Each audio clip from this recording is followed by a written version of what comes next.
Hi everyone, I'm Scott Schneider. This is Stereo Niche. Well, it's time to go look and see what's been selling in vintage collectible gear.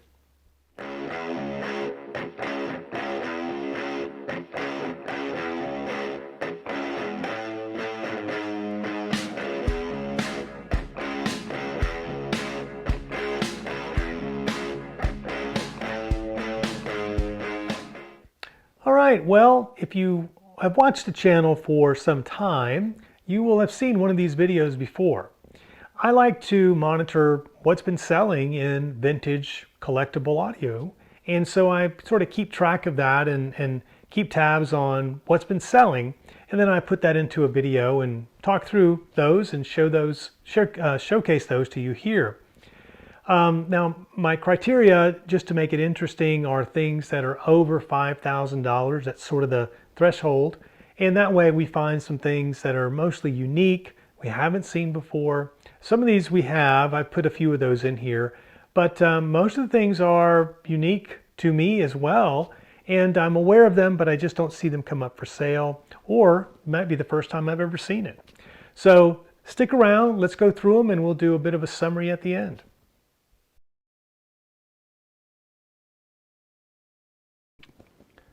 Well, let's kick things off here with some vintage JBL drivers. Now these are some LE85s, and these are called a blue pair, which I've never seen before. Early JBLs, the earliest ones I'm familiar with, sometimes they came in black, and then most often they're in a gray, but I haven't seen a blue pair that I can recall. And from the seller, I think he said this was around early 60s maybe, but JBL changed some things early on. I don't think there's any unique things about their manufacture or their design. They just happen to have a blue color. But anyway, $40,000 was quite a bit of money. And these were apparently new old stock. The person bought them new and never used them. So quite a rare pair here with these HL87 horns. So that's the JBL LE85, you know, and they look new. I mean, the pictures here don't look like they've ever been used or mounted, which is what you would sort of look for. So quite cool. Next up is an ultra rare new in box pair of Western Electric 300A tubes. Now, anytime you can find a Western Electric tube of any make, it's exciting. You can find a 300, more exciting, and you've probably pegged the meter if you can find a new old stock Western Electric tube and a 300. That's just the ultimate. I've never heard of 300B or tube amp. Would love to hear, you know, some of them at some point. Many rave about them, and a lot of it has to do with how great are these 300 tubes. These look like, I mean, one of the things you might look for, I'm by no means a huge expert on tubes, but you know, you're looking for scratches on the pins, just to make sure they've never been mounted or, you know, installed in anything. And these look pretty nice.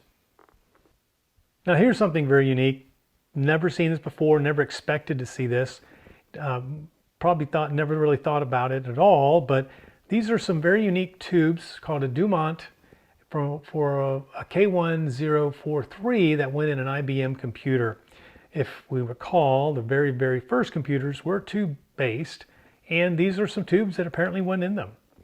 I would have never known that just looking at them. I probably would have passed over thinking they were some just unique tube used in something very meaningless at this point if I'd have seen those tubes in a box. So if you've got a photographic memory, take a photograph of these and, you know, keep your eye out. These went for something less than $75,000 for a set of 5 of these. So worth your time if you run across a single one even. Up next is a Marconi radio. This is from 1917. Wow. I have some sort of repair or test equipment that has a similar build. It's got this, you know, steampunk look to it that I always find very cool. But this is a rotating radio with a rotating crystal detector. Very scarce, according to the seller here, and it went for a buy it now price of $5,000. So looks pretty cool. Looks like it's in very nice shape. Now this is certainly something, I had to take a second look at this. This is a Technics RS1500 with a custom black McIntosh finish. And when I first saw it, I'm thinking, I picked up on the McIntosh look and I'm thinking, wow, did McIntosh make a reel-to-reel? But someone went to quite the expense to make this very unique, it looks like. And boy, did they ever, do a good job here. It's quite cool looking. There's such a enthusiast market out there for DIY for refinishing these old reel-to-reels. And the higher end reel-to-reels get a lot of love, especially the Pioneer ones too. But these nice ones from Technics, a lot of folks follow these and just do wonderful work like this. This is something you'll never see, and it's just very interesting and very cool looking.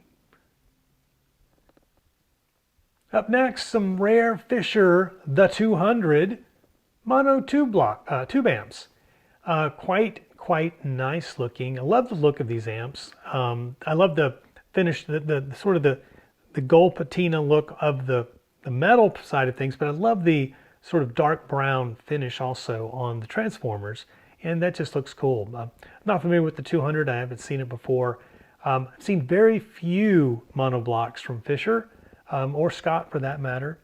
I've ironically run across more McIntosh monoblocks than I have Fisher or Scott, which were very popular in the early 60s and late 50s. So just unusual. I haven't run across more of them, but these look to be in stellar shape and look quite nice.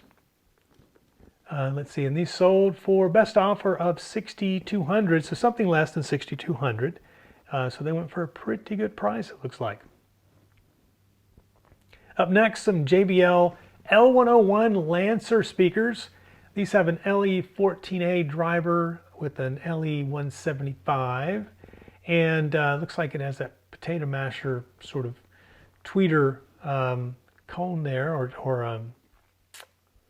horn, which is kind of interesting.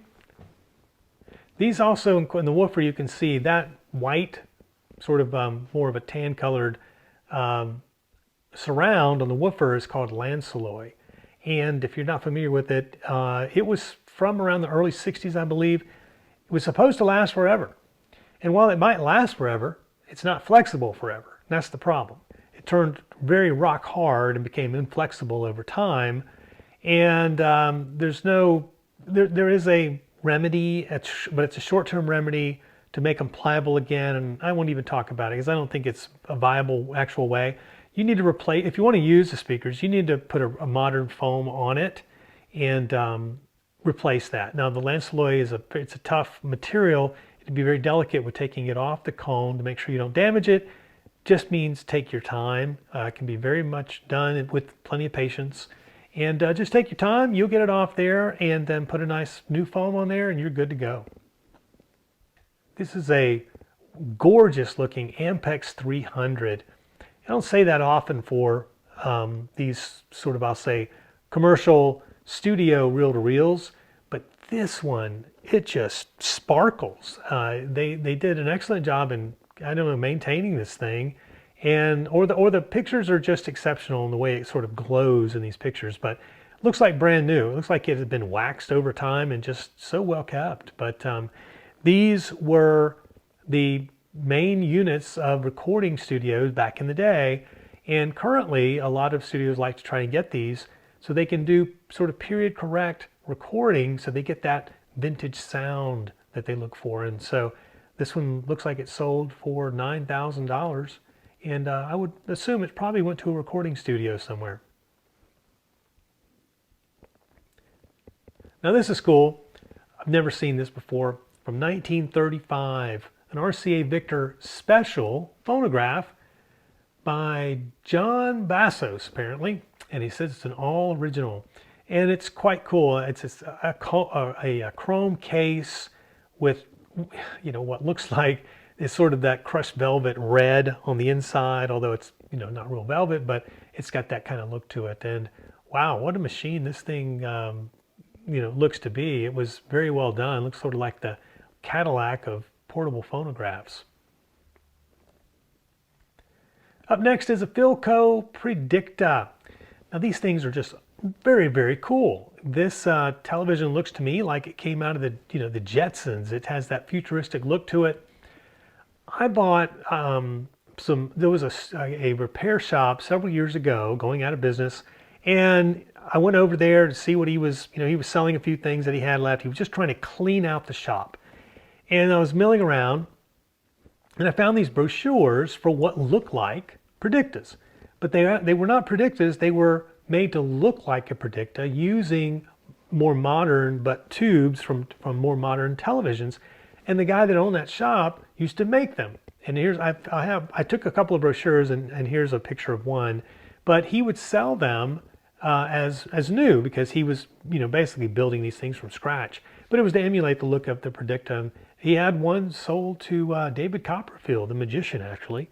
But a real predicta is pretty cool. This one looks like it got a best offer of something under 5,000, but very, very cool. It looked like, again, they were ahead of their time. And just if you can get one of these things and set it up, I think you'll have the ultimate in retro look. Now we talked about some Western Electric tubes, but how about some tube amps from Western Electric? Western Electric was the premier manufacturer of just everything they touched was quality. They made products for the bells, for the telephone industry. They made a lot of military spec type stuff, and just top notch. Everything that they made was of the best quality that could be made. And their tube amps, along with their tubes, are very highly regarded. And these look like they sold for 5,000 according to this. And these are a 118A, and they look like they're in great shape. Look at that wiring, all the wires very neatly done, bound together.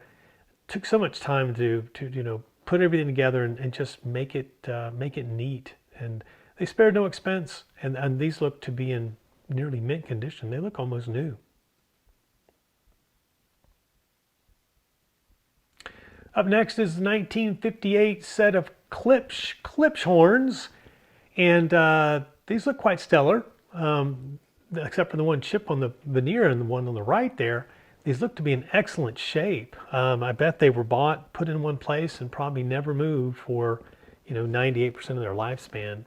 To be in this shape, that would pretty much have to be the case.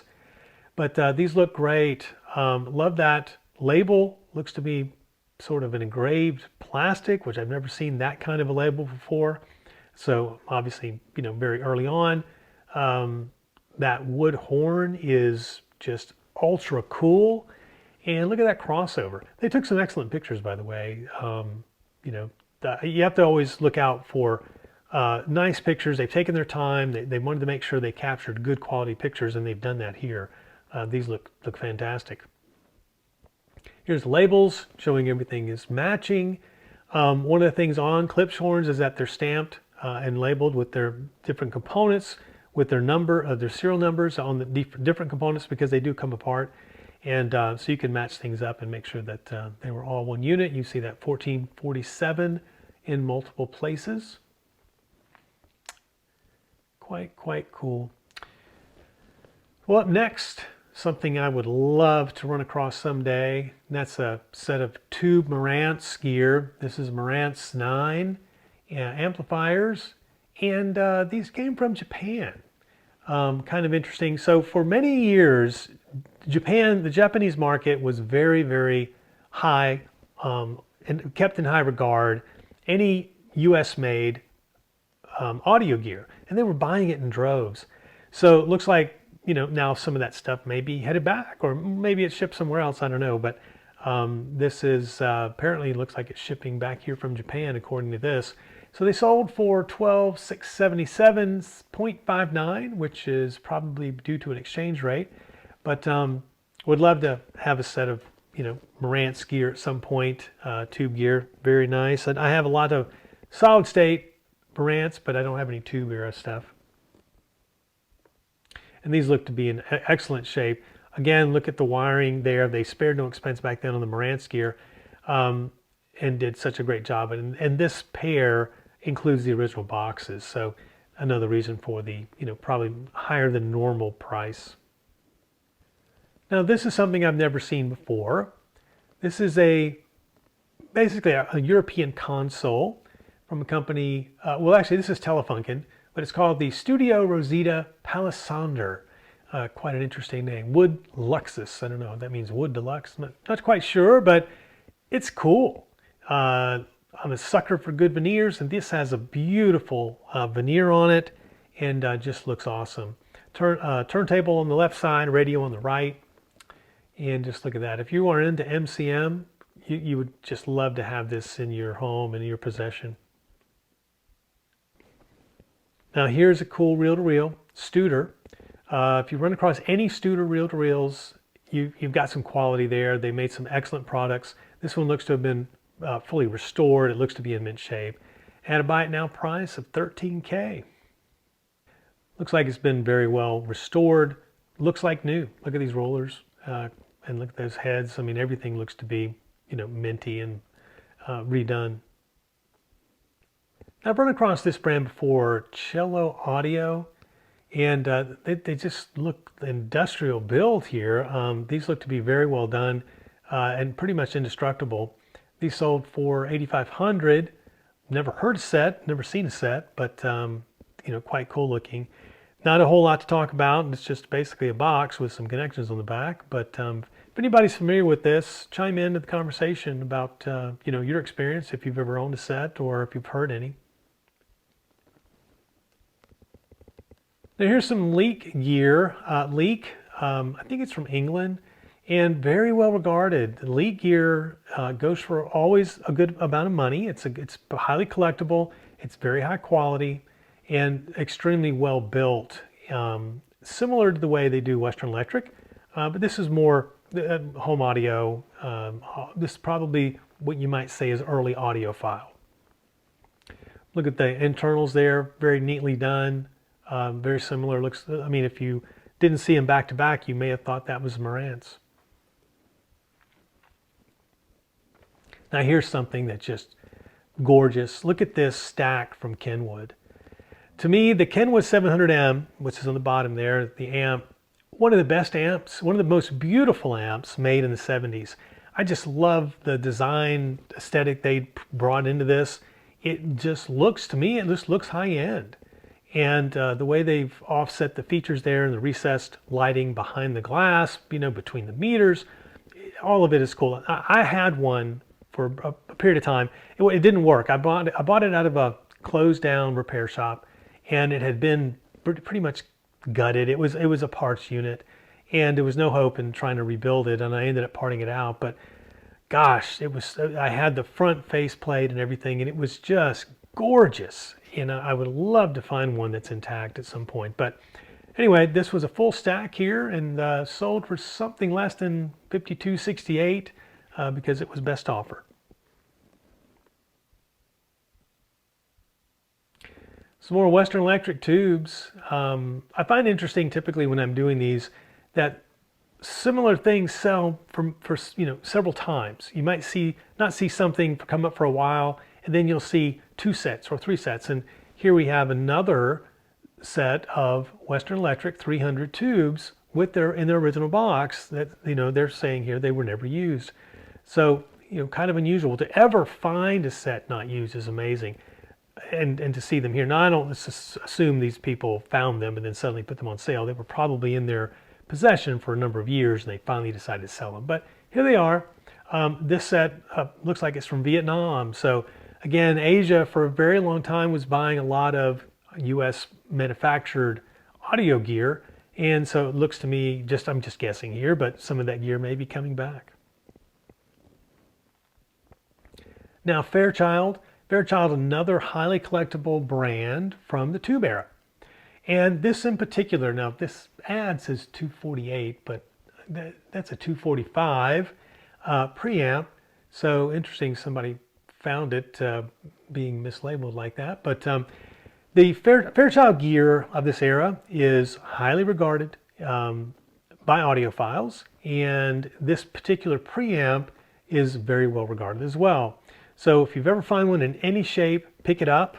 And even if it's just for parts, because it's something that somebody is going to need a part off of it, or may still want to try and restore it. But that's how well regarded they are. So the 245 is a very nice unit, and they also have this distinctive orange chassis as well. So if you ever see anything orange, might click something in your brain here. So I've seen something like that somewhere. You might want to look into that.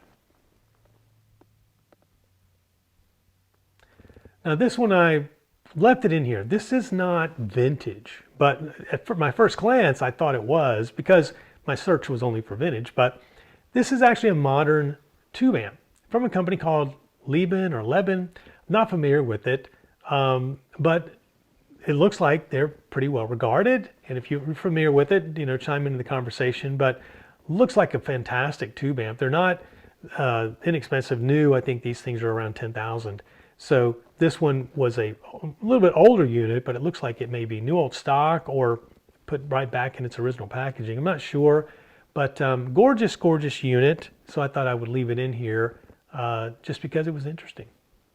Now here's something that most of us are familiar with, the Nakamichi Dragon auto reverse cassette deck. And this one said it's operational, which is nice. I hope so, for $6,000. Looks like it's in very, very nice shape.